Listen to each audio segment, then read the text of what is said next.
Just drive. I wanna be the only one to make it to the line. I'll take it to the edge where I live 1,000 lives. But maybe I could be the one right into the setting sun tonight.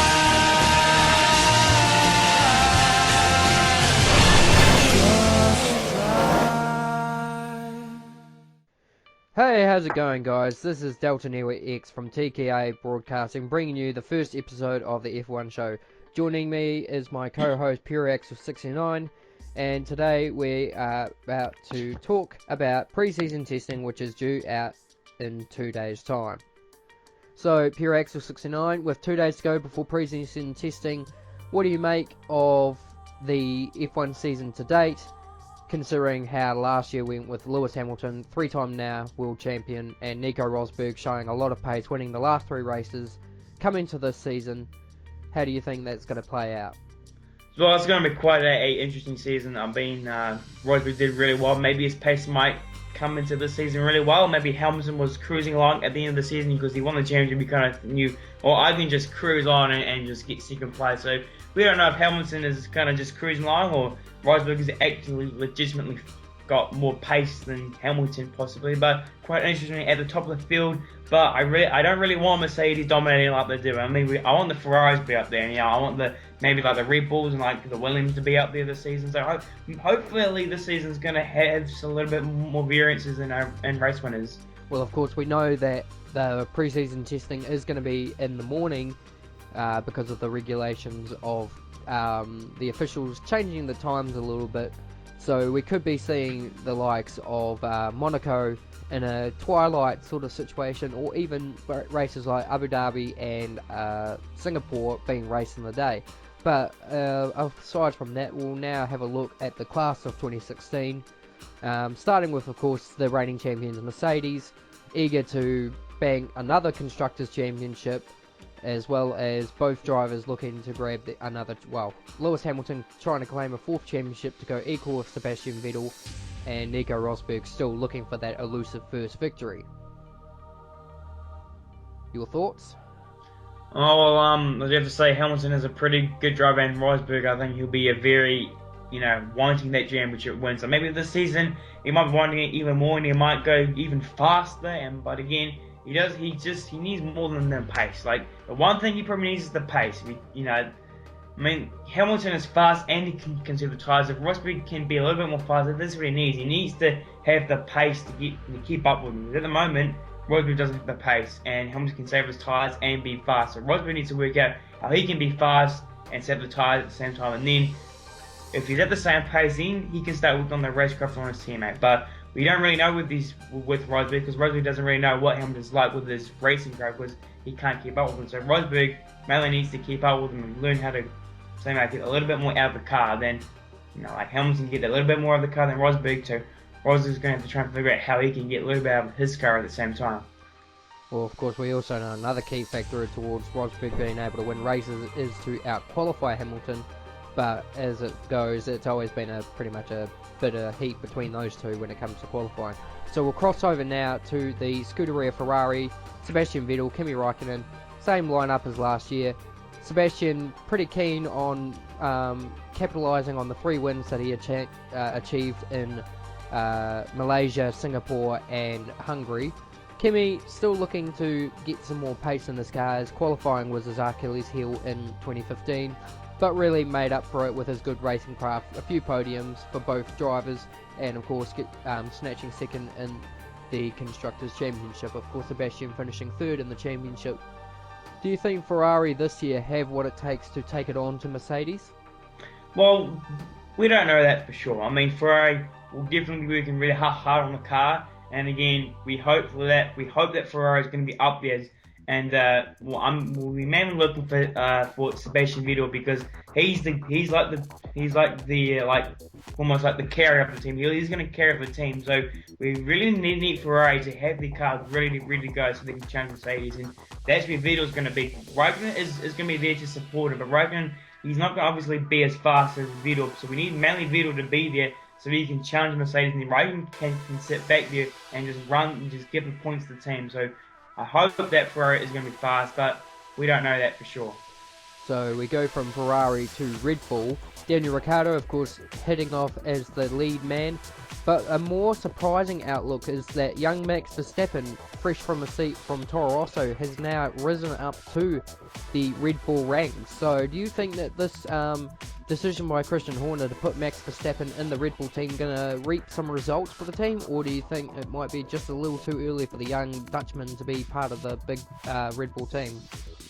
Well, it's a very ambitious choice, I do have to say myself. I mean, Max Verstappen, he's certainly got the talent. I mean, he's definitely got the racecraft, but he does take a few risks, and we have kind of seen that from last year. But again, if Max Verstappen can prove himself, then that's going to be good. But the problem is that if he makes a fool of himself in the top team, then it's not going to be good, because you think about it, if he wrecks the Red Bull car, then that's a lot of money the team has to pay. The Toro Rosso not going to be as bad, but again, Max Verstappen has to make sure he doesn't do anything stupid in his seat, so he has to take this cautiously.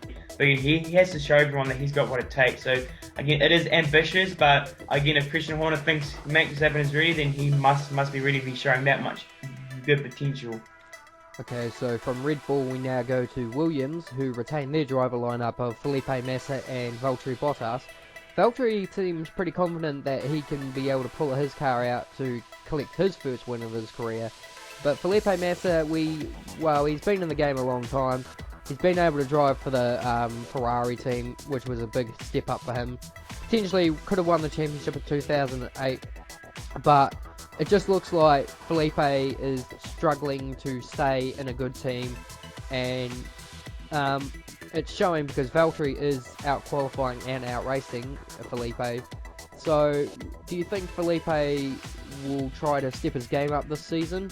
And do you think Williams will be able to take it on with Ferrari as they tried to last year? Well, I mean, Williams are starting to fall back down. I mean, 2014 they really had some really good pace, but then they kind of fell back in 2015, and I'm not really expecting too much from the Williams. I mean, especially Bottas, he can really pull something out of his ass sometimes, but Felipe Massa, he's not really there. He's a pretty average driver, I might say. I mean, he can be good here and there. I mean, he's definitely good when it comes to one lap qualifying, but I just think that Felipe Massa isn't.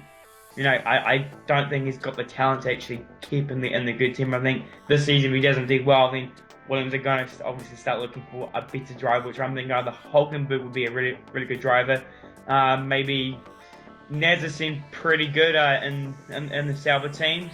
There's a few other people who I think that should replace Massa, but if Massa can somewhat start matching Bottas, then it won't be as bad. But I don't think Massa's going to be that good as well. I think Bottas is going to be the main good driver in the team. So from Williams now to Force India, so as you say, Nico Hulkenberg and Sergio Perez retaining their partnership from 2014 through to 2016. Force India is showing a lot of pace in the last few years. You look back in the times of Paul di Resta and Adrian Sutil in the 2013 era, weren't quite as consistent, but it looks like with Sergio Perez Sergio Perez getting the podium in Russia after Raikkonen and Bottas came together. Force India do have what it takes to get on the podium, but do you think they have what it takes to win a race? Well, it's certainly not out of the question. I mean, Force India, they seem to be there. I mean, when someone makes a mistake, Force India is always there, and they've always been able to capitalise on the mistakes, and that's how they can get the podium. So the team itself, the car is good enough to get the podiums, because you think about it, most of the podiums have been from like the leaders have like came together, and Force India has been straight on there, and that's how they can get the podiums with two pretty good drivers. I have to say, Perez and Hulkenberg, they're two pretty good drivers. They can do what they can.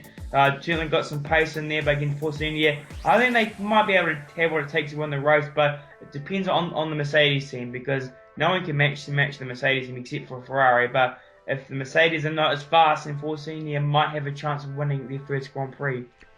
So from Force India we now go to McLaren Honda, where a little bit of breaking news was put into place there. We came to understand that Jenson Button was going to hang up his helmet full time and vacate from the McLaren Honda team. Of course, Fernando Alonso keeping his drive. But the interesting side of things is that Brett Keenan from New Zealand is now part of the McLaren Honda team, to which we knew at the time before the post-season testing in Abu Dhabi last year, he was going to be driving for Sauber. But of course we know that Felipe Nasr, who was initially not going to be partaking in this year's season, found some financial backing to get himself back in the seat, and when Button announced his retirement, it looked like Brett Keenan just took the opportunity that he could with Ron Dennis, and now he drives alongside Fernando Alonso. So, driving alongside a two-time world champion in Fernando Alonso, do you think that that kind of experience is going to help Brett in a team that, well, let's say last year wasn't quite up to the standard that I would say Ron Dennis would have liked with the Honda engine, but do you think they're going to kick their strides up this year and hopefully be a more powerful package to deal with than last year? Well, I'm sure that should be a bit more powerful package. I mean, last year they didn't really have much time to work on the car, so this season we're hoping the car is a little bit more faster than a lawnmower, so we hope it's going to be somewhat faster down the straight line. I mean, everything else for the car seems to be good. They just need the straight line speed. If they can get the straight line speed, they're in there, because I mean you need the straight line speed to get past people, and with the duty air and all the other probably like the aero and stuff for struggling to overtake people, McLaren Honda needs the speed. They need the power. So we might be seeing them maybe battling in like the midfield, and Fernando Alonso and Brett Keenan. I even know Fernando Alonso, he's even a good driver. I'm not too sure on Brett Keenan. I saw him in GP2, he was pretty good, but I'm still trying to think, is Brett Keenan gonna be good? I mean, he's definitely good in the qualifying in GP2. I mainly had to go off of what happened in GP2. It was pretty good in GP2, so I hope that he's there in the McLaren Honda with Fernando Alonso. So from McLaren Honda, we now move to Sauber, of course, with their original driver lineup of Marcus Ericsson and Felipe Nasr. Sauber seemed to be pretty good at the start of last year's season, but then kind of dropped away. Do you think this is a sign of things to come for Sauber? Do you think that this could be pretty much their break into wins, or is this all we're going to come to expect from these two drivers? Well, the Sauber team has kind of been quite inconsistent over the few years. I mean, Sauber's had lots of financial issues, so it's I don't know what to expect from the Sauber team. I mean, they got two alright drivers. Felipe Nasr definitely was good. Marcus Ericsson not so much, but they do have drivers that can perform in the Sauber team. I don't know what I'm going to get from them, but I don't really have much I can say about the team. They were doing quite well last year, but seemed to drop off. Maybe this year they might be a little bit up there, but I'm kind of doubting them at the moment. Well, we'll go from Sauber to Toro Rosso, where Carlos Sainz retains his drive for the team, and of course Danny Kvyat, who was originally in Red Bull last year, demoted back to the Toro Rosso. So I'd say Danny Kvyat will be feeling a little dejected at this point in time, knowing he's gone from the development team up to the main team and then back to the development team in place of Max Verstappen. What are your thoughts on this? Well, I actually feel pretty sorry for Daniel Kvyat. I mean, if you think about it, usually Formula rejects will go to Formula E. So if Kvyat gets rejected again, he's probably going to go into Formula E. But I feel very, very sorry for him. I mean, I don't think Red Bull should have done that to him. I mean, he made one mistake in a Grand Prix, and then they said nope, you're going to go back down to Toro Rosso. I'm thinking, why? He can still do it. I mean, I don't know why they did that. I mean, if they're going to do it, then why don't they just ditch him and then get another driver in Toro Rosso and demote them? Because it makes him feel stink. I mean, like, imagine all the things he's going through with money. I mean, shit, come on. I mean, like, I think it's not fair, but fortunately, that's how it goes. And I think Red Bull have been kind of nice to Max Verstappen, and they've also been quite mean to Kvyat. I mean, what if Max Verstappen doesn't do anything? Like, what if he does worse? What if he smashes the car for me? I mean, I think that Red Bull and Toro Rosso have been quite ambitious of their decision so far, but we're obviously going to see. And Carlos Sainz, he's pretty good out there. I can't really say much on him, but again, he's pretty good. He's pretty good. So from Toro Rosso we go to Manor Racing, now officially known as Manor Marussia, no longer part of the F1 community. So Manor Racing, two new drivers in Rio Haryanto and Mercedes reserve driver Pascal Wehrlein. So it looks like Manor have kind of kicked their stride up. I mean, you look at last year when they had Roberto Meri and Will Stevens, it was pretty much a battle between these two. But the technical director of Manor Racing feels pretty confident now with the Mercedes engines under their belt. They're going to be a bit more competitive, and we won't see a race where Mercedes are racing each other and Manor are racing each other. Yeah, well, the Manor team, I guess we do know from last year they were using basically 2014 spec cars, so they obviously weren't going to be there. I mean, they were literally like kind of like lawnmowers there. I mean, they were kind of racing themselves. But I think this year we should definitely see them with the. We're going to definitely see them starting to maybe take inroads on Sauber, maybe the new Haas team. If they can really get the together, they might be able to get past Renault and Toro Rosso. But we don't quite know. We even know that obviously the car's going to have a lot more speed. But the one thing the car does like is the aerodynamics, and that's the high-speed section, the downforce. So they might be good at tracks like Monza and stuff, but when it comes to the more technical tracks, I think they're going to struggle. But again, they need to get the aero done. Like, they need to have a good aero package for the cars, get them actually around the corner, and then them just bulldozing off the track like bloody David Coulthard's chin. But I think Manor here is going to be relatively strong. They're going to definitely start challenging some of the other teams, and I guess I'm going to say look out for the Manor team, because that's the team that's going to start improving throughout the season. And I'm going to see that Manor team won that in the points, and I think Manor can do that. So we go from Manor Racing to a returning team to Formula One, Renault Racing, with one new driver, one returning driver in Jodian Palmer and Kevin Magnussen. We kind of expected Romain Grosjean to stay at Renault, which took over Lotus this year. But Jodian Palmer and Kevin Magnussen, do you think these two drivers are a good combination for a returning team like Renault? Well, I definitely know that Max 7 did pretty well in McLaren in 2014. Jodian Palmer, I believe he was a GP2 or GP3 driver. I think so. I'm not sure. Because I think he was either GP2 or GP3, but Jodian Palmer, I don't know much on, but Kevin Magnussen, he's pretty good on the pace. I mean, I'm sure Jodian Palmer is obviously going to be a good pick. I mean, they do say that the younger drivers have more potential than the older drivers, so Renault wants some fairly young drivers to help them in. The team is quite of an interesting twist here, because I mean, one reason why they're turning is because Red Bull is complaining their asses off that they're really bad engine supplies. So we're gonna think, well, if you're complaining, then we're gonna obviously we're gonna get our own team together, and we're gonna show you guys that the real engine is good. So I think Team Renault are trying to prove a point that they are a good engine supplier. So I think that's why they're gonna make their own team. But they are returning. They did have very good success in the mid to late 2000s, and it's going to be quite interesting. But I don't think they're going to be straight on the pace, because they have been out of the game for a long time, and they've obviously know a lot about the engines, but they've got to know how to get the car to handle well, and the aerodynamics and all the other stuff. So quite interesting, I've got to say. I think they're going to be somewhere in the mid pack, back late, kind of a little bit at the back, possibly. Yeah, it's gonna be interesting. And of course we'll finally go now to the last team in the F1 calendar, or the F1 class. A new team in the American racing Haas F1 with Frenchman Romain Grosjean and Mexican Esteban Gutierrez. So a lot of teams have come into the sport over the last few decades, and some have had good success, some haven't.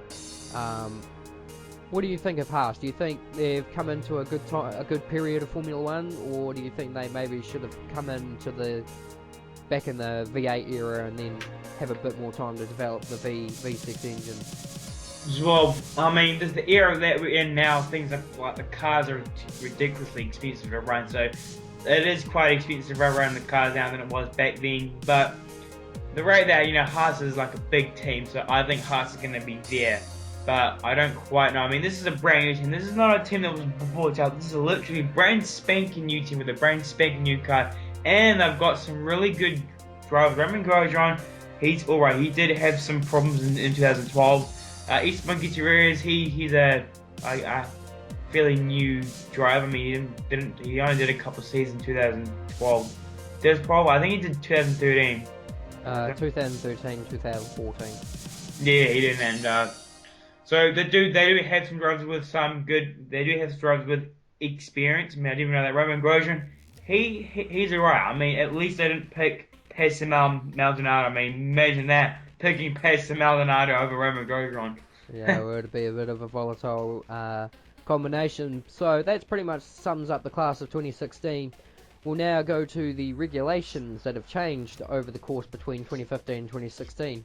So from 2016 we see the reintroduction of the virtual safety car and the safety car, as well as manual starts. So that's going to play a very big part in how the races are going to play out. And of course, with the safety car back in, strategy comes into play. So it's going to make for a pretty interesting racing when it comes down to it. Well, I definitely know that the Force India will definitely be there, because again, they can make some good strategic calls. I think Force India will probably be one of the biggest winners for me. I mean, with safety cars, you can plan some pretty ambitious moves. So, I mean, if you plan a really ambitious move, it could pay out. I mean, it's gonna make the strategy more like, it's gonna make some more beer. I mean, some people might come to the pits. I mean, when you think about it, safety car is basically a free pit stop. But again, it's gonna obviously set you behind further down the pack. But I think it's gonna make this racing quite interesting. I mean, when we have safety cars, it just brings the whole field together. I mean, it gives everyone like another chance to get something. I mean, without the safety car, literally, if you don't have the pace, you can't catch up. I mean, now with the safety car back in the game, like, even if you're not the fastest car out there, you can still win on strategy. I mean, it just makes the racing. It's gonna be cool. It's gonna be cool. And as well as that, we also will be going to a brand new circuit in Azerbaijan, the Baku Street Circuit. A lot of drivers have a lot of faith in the track being something worth watching. We've both had a look at it, and we've both agreed that it's an interesting layout, but the straight itself, the long straight, it really does take a lot away from it because of the fact that you just on the throttle for the whole duration, engine revving out, and then you got to hit the brakes very hard to get through turn 1.